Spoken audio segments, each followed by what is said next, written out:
어, 사실 오늘 인천에서 사역이 끝나고 막 급하게 오는데 갑자기 김대호 목사님 생각이 나는 거예요. 예전에 제가 허겁지겁 한번 왔더니 금요초라 설교하러 왔는데 저 앞에서 저한테 그런 거예요. 목사님 오늘은 축도로 마치시면 됩니다. 그런 거예요. 우리 기도회 해야 되잖아요. 이해를 못 하시나요? 말씀 끝나고 기도회 한 3번 인도하잖아요. 근데 그거 하지 말고 축도하라는 거예요, 저보고. 정말 그런 줄 알고 축도하려고 했는데 농담이라고 했던 김대호 목사님이 잠깐 생각이 났습니다. 코로나를 지나면서 물론 어렵고 힘들었던 많은 일들도 있고 또 이 일이 언제까지 또 진행이 될지는 모르겠지만 주여 언제까지입니까? 이유가 무엇입니까? 이런 질문을 던질 때마다 주님 이런 말씀을 하시는 것 같아요. 예레미야 29장 11절 말씀처럼 너희를 향한 나의 생각은 재앙이 아니요 곧 평안이니 너의 장래에 소망을 주려 하는 것이라. 어렵고 힘든 시간일 수 있지만 이 시간을 통해 여전히 하나님 우리에게 주시고자 하는 것은 그분의 소망이고 그분의 백성들에게 주시고자 하는 평강이라는 사실입니다. 어떤 여정을 지나는지 다 알 수는 없지만 적어도 하나님의 백성들이 이 약속의 말씀을 붙잡고 하나님의 소망으로 살아가는 우리의 현재가 될 수 있기를 축복합니다. 하나님 나라의 회복이라는 주제로 오늘 말씀을 좀 나누도록 하겠습니다. 오늘 읽었던 이 사도행전, 저희의 본문은 19장이었지만 사실 1장에 보면 사도행전을 기록한 누가가 그 이전에 썼던 누가복음에 대한 기록 내용을 사도행전에서 언급하고 있습니다. 그 내용은 예수님의 공생애 그리고 제자들을 세우셨던 시간들 그리고 승천하시기까지의 모든 행적을 기록했던 것에 대해서 언급하고 있는 거예요. 주목할 것은 예수님이 부활하신 몸으로 마지막 제자들과 그 부활의 몸으로 40일 동안 계셨던 그 계시면서 주님이 남기셨던 가장 중요한 메시지에 대해서 언급하고 있는데 바로 그것은 하나님의 나라에 관한 주제였습니다. 여러분 누구나 마지막은 주어진 시간과 에너지를 가지고 가장 중요하다고 생각해 왔던 것을 의식적으로나 무의식적으로 말하고 외치게 됩니다. 더군다나 전해야 할 분명한 이야기가 있다면 더더욱 모든 것을 다해 그것을 말하지 않겠습니까? 예수님의 남겨진 제자들에게 전했던 그 마지막 최후의 메시지가 바로 이 하나님의 나라였다는 사실이에요. 생각해 볼 것은 예수님의 이 마지막 주제, 하나님의 나라라고 하는 이 가장 무게감 있게 던져진 이 중요한 주제가 과연 오늘을 살아가는 저와 여러분들 이 그리스도인들에게도 진짜 중요하고 아주 관심사가 되어지는 그런 이슈가 되고 있는가 하는 것입니다. 흔히들 핫 이슈라고 하면 사람들은 끊임없이 그 이슈에 대해서 토크하지 않습니까? 뭐 부동산이니 주식이니 거기에 심각한 뭔가가 걸려있는 사람들은 매일 그것만 보지 않습니까? 왜냐하면 자신이 속한 나라, 사회, 직장, 가정 그들의 삶에 중요한 영향력을 끼치고 있기 때문에 그 이슈로 인해서 상당한 유익을 얻을 수도 혹은 심각한 폐해도 얻을 수 있기 때문에 그것에 집중한다는 사실이죠.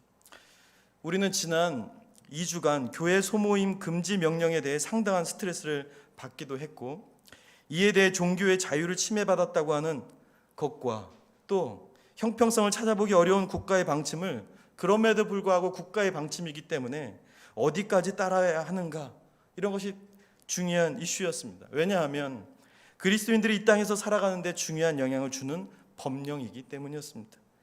그렇다면 그리스도인의 삶이라는 정체성과 이 목적의 근간이 되시는 예수님께서 마지막까지 남겨주신 하나님 나라의 주제는 오늘 우리의 삶에 어떻게 이해되고 경험되고 있는지 우리는 멈춰서서 큰 호흡으로 이 시간을 마주할 필요가 있다고 생각합니다. 오늘날 많은 그리스도인들이 그들의 삶에 찾아오는 무기력과 또 죄에 대한 실패와 치명적인 넘어짐은 어떤 면에서 이 하나님의 나라를 구체적으로 알지 못하는 무지와 그 나라를 통해 얻게 되는 하나님의 능력과 그 원천적인 것을 공급받지 못하는 이것이 그리스도인의 특권임에도 불구하고 그것을 잃어버린 채 살고 있기 때문은 아닐까 생각해 보는 것이죠. 하나님의 나라는 더 이상 관찰이나 이론적 개념의 대상이 아니라 그리스도인들의 삶에서 현재적으로 경험되어야 할 하나님의 선물인 것입니다. 하나님의 나라를 연구하는 신학자들은 하나님 나라가 죽어서 갈 우리의 미래적 지향점일 뿐 아니라 반드시 현재적으로 경험되어야 될 하나님의 나라여야 함을 마태복음 5장에 있는 팔복을 근거로 얘기합니다. 심령이 가난한 자, 애통하는 자, 온유한 자, 의에 목마른 자, 8가지 복 중에 6가지의 복은 다 미래형입니다. 얻어질 것이다. 그러나 심령이 가난한 자, 의를 위하여 핍박받는 자가 받게 될 이 천국은 지금 너의 것이다 라고 현재형으로 말하고 있다는 것이죠. 누가복음 17장 20절 21절에서도 하나님의 존재를 질문하는 바리새인들에게 예수님이 이렇게 말씀하십니다. 하나님의 나라는 볼 수 있게 임하는 것이 아니요 또 여기 있다 저기 있다도 못하리니 하나님의 나라는 너희 안에 있느니라. 우리 안에 있는 하나님의 나라는 이미 우리에게 임했고 무엇보다 현재도 임하고 있기 때문에 하나님의 나라는 모든 믿는 자들에게 반드시 누려져야 될 하나님의 축복이라는 사실입니다. 예수님이 이 땅에 오신 이유가 그 하나님의 나라였고 예수님이 십자가에서 죽으시고 부활하신 순간 이 땅에 임하게 된 하나님의 나라가 오늘 우리에게 현재적으로 누려져야 하기 때문입니다. 우리가 살아가야 될 목적이자 우리를 살게 하는 근원적인 동력이어야 하며 우리가 장차 가게 될 영원한 처소이기에 이 나라는 오늘 우리에게 반드시 누려져야 할 실제여야 하는 것을 우리가 생각해 봐야 합니다. 그리스도인들 모두에게 변하지 않는 고유의 사명은 무엇입니까? 그것은 전도입니다. 그리고 주님을 따르는 신실한 제자가 되는 것입니다. 여러분 여기에 이의가 있으십니까? 없으시죠? 이 전도와 제자와의 삶이 사실 크리스찬의 삶의 형태를 좌우하는 정체성이라고 할 수 있습니다. 그런 우리가 하나님의 나라의 복음을 전하고 이 나라의 샘플로 살아야 될 제자의 삶 앞에서 도전되는 것, 그것은 바로 우리가 먼저 이 하나님의 나라를 회복하고 이것을 누리며 살아간다는 것입니다. 그렇다면 우리 안에 현재적으로 임하고 있는 하나님의 나라의 실제는 무엇일까요? 수없이 많은 하나님 나라의 요소가 있겠지만 오늘 바울의 삶에 일어나고 있는 하나님 나라의 실제를 통해 그리스도인으로서 제자로 살아가는 저와 여러분들의 삶에도 동일한 하나님의 나라의 실제가 회복되는 은혜가 있기를 주님의 이름으로 축복합니다. 오늘 바울이 경험하고 있는 하나님의 나라의 실제 첫 번째는 담대함입니다. 담대함. 8절 말씀 한번 읽어볼까요? 시작.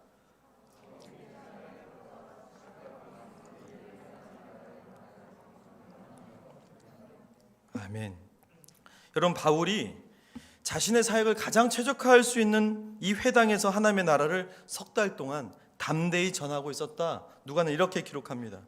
하나님의 나라의 임재로 이미 하나님 나라의 능력과 임재로 충만한 사도 바울이 그가 또 다른 사람들에게 하나님의 나라를 전하는 모습에서 누가가 기록한 굉장히 중요한 관찰점은 담대히라고 하는 이 세 단어입니다. 세 언어입니다. 왜 그랬을까요? 겸손이라고도 할 수 있고 여러 가지로 쓸 수 있지만 왜 담대히라고 말했을까요? 그 이유가 9절에 나와 있습니다. 9절에 이렇게 이야기합니다. 어떤 사람들은 마음이 굳어 순종하지 않고 무리 앞에서 이 돌을 비방하거늘. 여러분 하나님이 구원하시고 통치하시는 구원의 실제인 이 하나님의 나라를 전하지만 중요한 것은 모두가 이 진리에 반응하는 것은 아니라는 사실입니다. 심지어 바울이 전한 하나님 나라의 복음을 비방하고, 그래서 비방한다는 말은 악한 말로 왜곡시킨다는 거예요. 하나님의 도를, 하나님의 구원의 진리를 받아들이지 않을 뿐 아니라 그것을 악한 말로 왜곡하는 무리들이 많이 있었다는 거예요. 여러분 비난받는 것이 어떤 것입니까? 비난받는 것 고통스럽지 않을까요? 비난받는 건 굉장히 고통스러운 일이기 때문에 사실 사람들은 이 비난을 두려워합니다. 더군다나 대중들의 비난은 매우 거센 능력을 가지고 있습니다. 하나님의 뜻과 목적을 이루어가는 선한 일과 사역을 감당하면서도 때때로 사람들의 반응이 부정적일 때 우리 그리스도인들도 자주 낙심하는 것을 보곤 합니다. 성경에서 위대한 영적 리더로 묘사된 모세 역시도 대중들에 대한 두려움에 사로잡혔던 사람입니다. 우리 출애굽기 4장 1절과 10절에서 13절 말씀을 같이 한번 읽겠습니다. 4장 1절 시작. 모세가 대답하여 이르되 그러나 나를 믿지 아니하며 내 말을 듣지 아니하고 이르기를 여호와께서 내게 나타나지 아니하셨다 하리이다. 10절부터요. 모세가 여호와께 아뢰되 오 주여 나는 본래 말을 잘 하지 못하는 자니이다.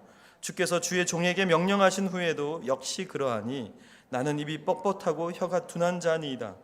여호와께서 그에게 이르시되 누가 사람의 입을 지었느냐 누가 말 못하는 자나 못 듣는 자나 눈 밝은 자나 맹인이 되게 하였느냐 여호와가 아니냐.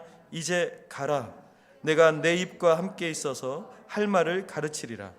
모세가 이르되 오 주여 보낼 만한 자를 보내소서. 아멘.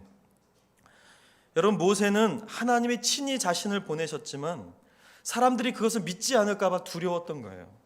자신을 따르지 않고 지지해 주지 않을 것에 대한 두려움으로 가득 찼던 겁니다. 무엇보다 일어나지 않은 미래적인 두려움으로 가득했습니다. 그런 마음으로 자신을 보자 어떤 일이 일어났어요? 누군가보다 특출나지 않은 평범한 것들이 오히려 수많은 단점들로 보여지고 하나님께 지금 모세는 그것을 변명하고 있는 거예요. 여러분, 세상의 나라는 우리 안에 있는 단점을 보게 합니다. 그 연약함을 타고 들어오는 비난과 공격에 우리 자신을 위축되게 합니다. 그러나 하나님의 나라는 우리의 단점이 주된 포인트가 아닌 거죠. 그 어떤 것도 비교될 수 없는 하나님이 친히 다스리시고 통치하시는 하나님 왕국의 실제가 포인트임을 우리는 기억해야 하는 것입니다. 하나님의 나라는 그분의 완전하심으로 이루어지는 것이지 사람의 약함이나 혹은 사람의 강점이나 은사 이런 노력들로 이루어지는 것이 결코 아니라는 사실이에요. 모세는 자신을 부르신 하나님이 자신을 통해 나타내실 하나님의 완전하심을 간과했던 것입니다.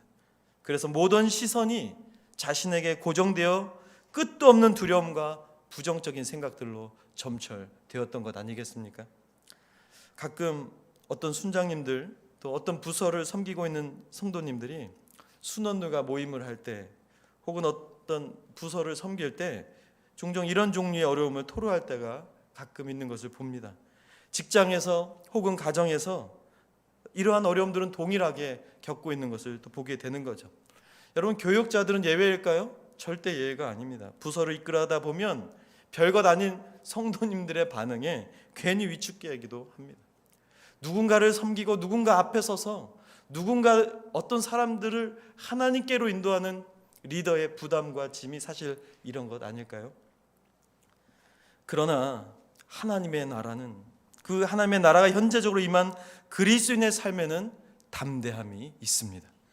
탁월한 능력이 있어서가 아니라 그렇다고 약점이 없어서는 더더욱 아닙니다.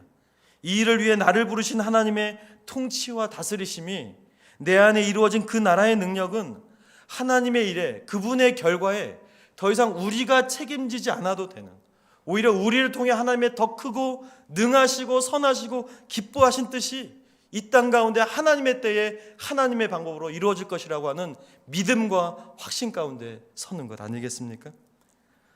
우리가 책임질 수 없기에 하나님의 주권을 하나님께 올려드리는 것입니다.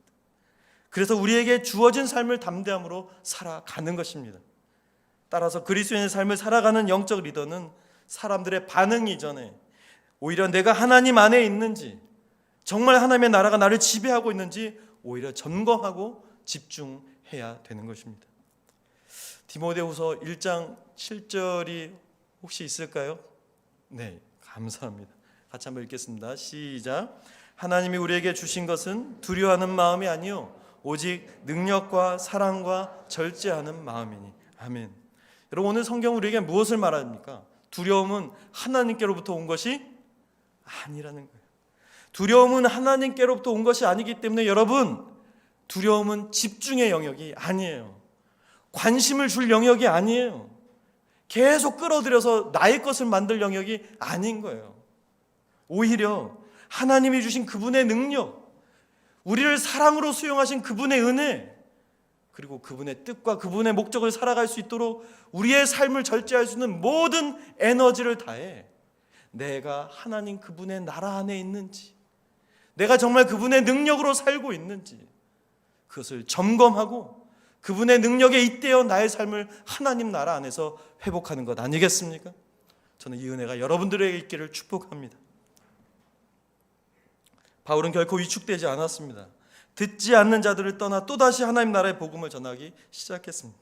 사람들과 세상의 반응에 약해지지 않았던 담대한 전도자 바울은 두란노 서원에서 2해 동안이나 이 하나님 나라의 복음을 전했습니다. 그때 어떤 결과가 일어났을까요? 10절에 보니까 이렇게 말합니다. 2해 동안 이같이 하니 아시아에 사는 자는 유대인이나 헬라인이나 다 주의 말씀을 듣더라. 여러분, 위축되지 않고 담대하게 결과를 하나님께 맡기고 하나님이 하라 하신 일을 지속적으로 감당했을 때 이런 결과가 나왔습니다. 아시아에서 모든 헬라인, 모든 유대인들이 다 말씀을 들었다. 물론 여러분, 완벽하게 48,987명이 다 들었다, 이런 카운트를 말하는 건 아니에요. 오히려 얼마나 많은 사람들이 복음을 들었는지는 알 수 없지만 이 말씀이 의미하는 바는 소아시아에 있는 이 에베소라고 하는 도시 안에 한정되지 않고 2해 동안 담대히 하나님 나라의 말씀을 전했던 바울의 복음의 확산이 에베소 넘어 더 많은 지역에 하나님의 복음이 확산되었다는 거예요. 실제로 이 기간 동안에 라우디게와 교회와 골로새 교회, 히에라볼리스의 교회들이 세워졌던 것을 역사적으로 볼 수가 있습니다. 여러분, 무엇을 알 수 있습니까? 하나님의 일은 하나님이 하신다는 신뢰와 믿음이 우리에게 필요합니다. 내 안에 임한 하나님 나라, 그 분명한 정체성을 가진 그리스도인들은 우리가 가진 능력이 아니라 하나님의 주권을 보는 사람들입니다. 무엇이 이루어지고 그렇지 않을 수 있는 결과나 가능성에 너무 많은 에너지를 둘 필요가 없다는 것이죠. 결과에 집착하는 에너지가 크면 클수록 결과에 대한 두려움에 지배된 자로 전락될 뿐 아니겠습니까? 코로나로 인해 저는 무엇이 남았는가 돌아봅니다. 우리가 예측할 수 없는 미래들로 인해 많은 영역들이 사실 위축되었다는 겁니다. 무엇을 하면 잘못될까? 저 일 때문에 비난받지는 않을까? 나는 괜찮은데 교회가 비난받지는 않을까? 하나님의 영광이 가리워지는 건 아닐까? 참 미묘하고 참 세밀하게 크리스찬들이 담대히 하나님 안에서 그분의 나라를 위하여 살아가야 될 삶을 세상과 어둠은 우리에게 위축됨이라고, 이 위축됨이라는 것을 가지고 우리를 지배하려고 했다는 사실이었습니다. 사랑하는 여러분, 지금은 담대해야 될 때임을 믿습니다. 우리의 길이 하나님을 향한 길인지를 그래서 더 깊이 주의하여 살피는 가운데 성령이 인도해 가시는 하나님의 길을 멈추지 않고 담대해 나갈 수 있다면 하나님은 계속해서 그분의 일을 신실하게 우리 가운데 이루어 가실 것입니다. 하나님의 목적에 사로잡혀 살아가는 하나님 나라 안에서 우리의 부르심을 포기하지 않고 이루어가는 담대함의 사람이 되기를 축복합니다.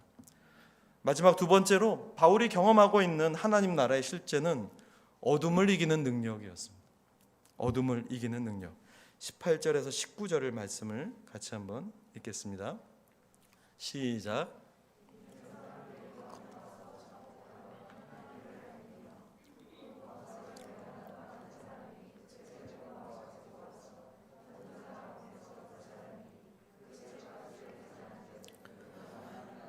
아멘. 여러분, 하나님의 나라는 거룩한 빛이, 거룩한 생명이라는 빛이 존재합니다. 따라서 이 빛은 어둠을 쫓아내고 빛을 회복하는 능력이 이 하나님 나라 안에 있다는 사실이에요. 본문에 보면 하나님께서 바울에게 놀라운 능력을 주십니다. 바울의 몸에서 손수건이나 앞치마를 가져다가 병든 사람에게 걸치면 그 병이 떠나가고 그 사람을 지배했던 악귀들이 떠나가는 현실이 이루어지고 있었습니다. 오늘 말씀에 기록된 마술하는 사람들이라고 하는 것은 당시에 특별히 귀신을 내쫓는 축기사들이었습니다. 퇴마사 같은 사람들이었습니다. 엑소시스트 같은 사람들. 이들은 그것을 업으로 살고 있었는데 바울을 통해 예수 그리스도의 이름으로 악귀가 떠나가는 현실을 보니까 이들이 비즈니스 마인드로 바울의 메시지를 흉내내기 시작한 거예요. 어라? 완전 잘 나가는 되게 좋은 상품이네? 이렇게 얘기했던 거죠. 자신들의 어떤 주술보다 훨씬 더 강력한 예수 그리스도의 복음의 능력을 그들이 보았던 거예요. 그래서 바울의 메시지를 흉내낸 거예요. 예수 그리스도 이름으로 명하노니 어둠의 권세가 물러갈지어다. 이렇게 멋있게 했겠어요? 되게 내시 같은 목소리로 했겠죠? 근데 무슨 일이 일어났을까요? 아무 일도 안 일어났습니다. 전혀 안 일어났습니다. 왜요? 가짜였기 때문에. 이 제사장 스게와의 일곱 아들도 이런 유사 종기를 했는데 문제가 일어난 거죠. 악귀, 사단의 입장에서는 사단이 알거든요. 예수 그리스도 이름으로 누군가 믿는 자가 이것을 선포하면 이것이 자신에게 얼마나 치명적인 존재를 파괴하는 하나님의 능력인지 아는 벌벌 떠는 이름이 예수의 이름인데, 예수의 이름이 들려오는 거예요. 예수의 이름을 명하는 물러가라. 죽었다. 난 엄청 스트레스 받고 죽을 준비를 하고 있는데 어라? 아무 일도 안 일어나는 거예요. 예수의 이름이 선포됐는데 살아있는 거예요. 우와, 이거 실화냐? 막 이러는 거예요. 예전에 같으면 다 죽었는데 알고 봤더니 그 예수를 선포하는 자들의 믿음이 가짜였다는 거예요. 그들이 예수의 이름으로 악기를 대적할 때 아무 일도 일어나지 않는, 예수의 이름을 말하지만 아무 일도 일어나지 않는, 믿음이 전제되지 않는, 하나님의 나라가 전제되지 않는 가짜들의 선포 앞에서 이 악기가 말합니다. 내가 예수도 알고 바울도 아는데 도대체 너희는 뭐냐? 이 가짜들아. 오히려 이 악귀에게 오히려 큰 봉변을 당하고 쫓겨나는 일이 이 에베소 지역에 일어나면서 사람들이 이것을 두려워하고 예수 그리스도의 진짜 이름을 높였다라고 말합니다. 여러분, 무엇이 두려웠을까요? 왜 주님의 이름을 높이고 찬양했을까요? 여전히 사람들은 악귀를 두려워했지만 그 어두움의 존재를 빛으로 물리치시는 예수 그리스도의 권세와 능력이 이들에게 더 크고 놀랍지 않았겠습니까? 이 크고 놀라운 예수 그리스도의 이름이 거짓되이 외쳐지고 함부로 망령되이 다루려고 했던 자신들의 생각을 오히려 두려움으로 돌이켰던 것입니다. 결국 이 에베소 지역에 진짜 예수의 이름이 거짓된 이름으로 인해서 진짜 예수의 이름이 높여지고 그 이름이 찬송되어집니다. 하나님의 나라가 임하게 된 거예요. 빛이 어둠을 몰아내는 위대한 변화가 일어나게 됐던 것이죠. 특별히 예수 그리스도를 믿게 된 자들, 그 당시에 주류였던 마술사들, 퇴마사들, 이 영적인 어떤 힘으로 사람들의 앞에서 살았던 자들, 그들이 그들의 생업과 그들의 삶의 역사, 이 퇴마의 어떤 기술뿐 아니라 모든 이교도들의 종교적 체계와 학술을 담고 있던 모든 책을 가지고 와서 불살라버립니다. 오늘 누가는 그 책값이 은 5만, 그 당시 은 하나가 성인 1인의 하루 일당이었다고 얘기한다면 약 50억이 되는 거죠. 그리고 책 한 권이 한 10,000원 정도 한다면 그 50억으로 50만 권의 책을 살 수 있다는 거죠. 지금 50만 권의 책이 눈앞에서 활활 타오르고 있는 거예요. 어둠의 책들이 예수 그리스도로 이 땅에 임한 하나님 나라의 빛 앞에서 활활 타오르고 있었던 것입니다. 최근에 한 지인의 소개로 한 지체를 코칭을 상담을 하게 되었습니다. 그 30대가 넘은 한 자매였는데 아주 얼굴이 예쁘고 아주 얼굴이 화사하고 막 그렇게 웃고 막 이렇게 저에게 왔어요. 그래서 뭔가를 이제 얘기하기 시작했는데 그 웃는 얼굴로 계속해서 수도꼭지가 틀어진 것처럼 눈물을 막 흘리는 거예요. 3가지 포인트에서 눈물을 흘렸습니다. 화사하게 웃는 얼굴로 얘기가 시작이 됐는데 첫 번째 포인트, 자기에게는 20여 년 넘도록 아무런 결정권이 없이 자신은 살아왔다는 것을 이야기하면서 그 지점에 부딪히는 순간 이 자매가 울기 시작했어요. 또 화장을 고치고 또 화사하게 웃는 얼굴로 또 얘기를 하기 시작하는데 또 한 지점에서 또 울기 시작했어요. 자신은 그래서 비난받고 있다는 사실이었습니다. 끝없이 이 비난받음에 대한 눈물을 흘렸습니다. 또 제가 휴지를 주고 화장을 고치고 또 화사한 얼굴로 얘기를 하기 시작하는데 마지막 3번째 포인트, 그래서 나는 죄책감 속에 시달리고 있다. 그래서 아무것도 결정할 수 없는 자신의 삶에 대해서 그 자매는 정말 많은 눈물을 흘렸습니다. 자신이 수십 년 동안 알고 있었던 얘기지만 우리의 대화 속에서 하나님이 가르쳐 주신 것은 이것은 어두움이라고 하는 것을 보여주셨어요. 이것은 정상이 아니라고 하는 것을 보여주셨어요. 도덕적으로 윤리적으로 누구나 보면 죄라고 생각되어지는 죄만 죄가 아니라 하나님의 나라에 합당하지 않은 그분의 성품과 그분의 사랑과 그분의 형상대로 지음받은 하나님의 사람들이 하나님의 형상을 따라 살아가는 그 삶에서 모든 것이 어그러지고 깨어진 이 어둠의 속임수들, 그 모든 것이 어둠이었음을 우리의 대화 속에 보게 된 거였습니다. 그 자매에게 제가 하나님 나라 이야기를 해줬어요. 자매, 하나님의 나라는 그렇지 않아. 하나님의 나라는 죄책감이 지배하지 않아. 비난이 지배하지 않아. 하나님의 사랑과 은혜가 자매를 통치하고 다스리는 것이, 죄로 인해 어그러진 인간 존재의 모든 결핍과 부재가 하나님의 변치 않는 희생의 사랑으로 끝없이 채워지고 공급되어지는 생명과 자유, 회복이 있는 곳이 하나님의 나라야. 그 나라 안에서 성령의 질서 가운데 가장 인간다울 수 있는 경이로움과 하나님의 전인격이 경험되는 그것이 하나님의 왕국, 그분의 나라야. 하나님의 나라를 이야기하는 동안 더 이 자매의 삶 속에 있었던 이 어두움이 드러나게 되었어요. 그 예쁜 자매 얼굴이 독립투사 같은 얼굴로 바뀌기 시작했습니다.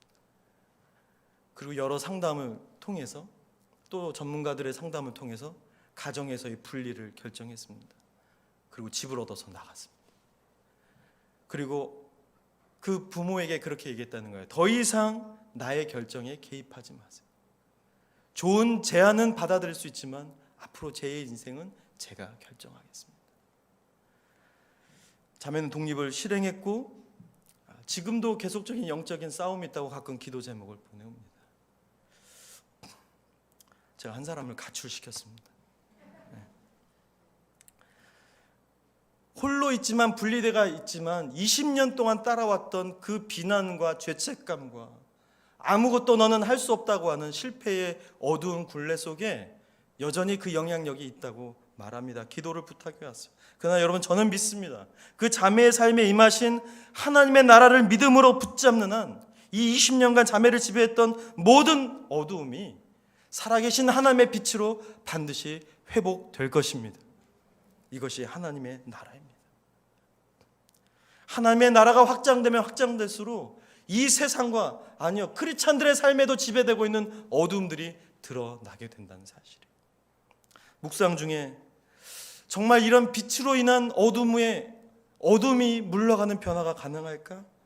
저는 가능하다고 믿게 되었어요. 참된 하나님의 나라가 우리 가운데 임하게 된다면 이것은 가능할 수 있다. 그런데도 왜 사람들은 계속해서 이 가짜를 붙잡고 사는 것일까? 왜?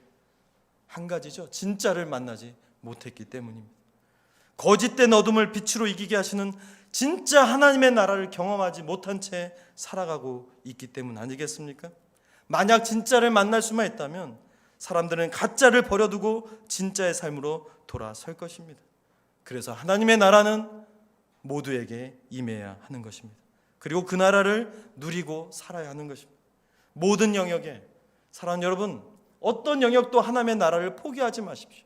관계 속에, 여러분들의 사역 속에, 삶 속에, 여러분들의 일터 속에, 세상 속에서 긴밀하게 주어지는 삶의 모든 반경 속에 하나님의 나라를 절대 포기하지 않는 여러분들이 되기를 축복합니다. 세상 속에, 그리고 여러분 주위에 드리워진 어둠이 있다면 이 하나님의 나라를 품은 저와 여러분들을 통해 우리가 살아가는 삶 전 영역이 하나님의 빛으로 회복되기를 소원해 봅니다. 어둠을 이기는 하나님의 나라가 여러분들 가운데 임하기를 축원합니다. 말씀을 정리하겠습니다. 여러분, 그리스도인이 회복해야 될 하나님의 나라가 있습니다. 누가복음 17장 20절에서 21절을 한번 읽겠습니다.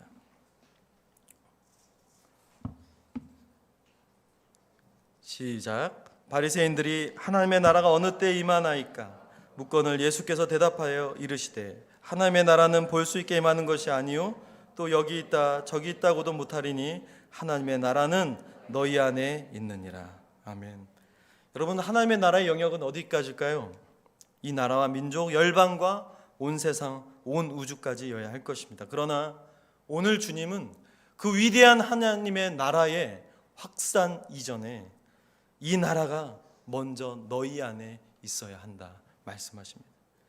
하나님의 나라를 전하기 이전에, 가르치기 이전에 하나님의 나라가 먼저 우리 안에 회복되어야 한다는 사실이에요.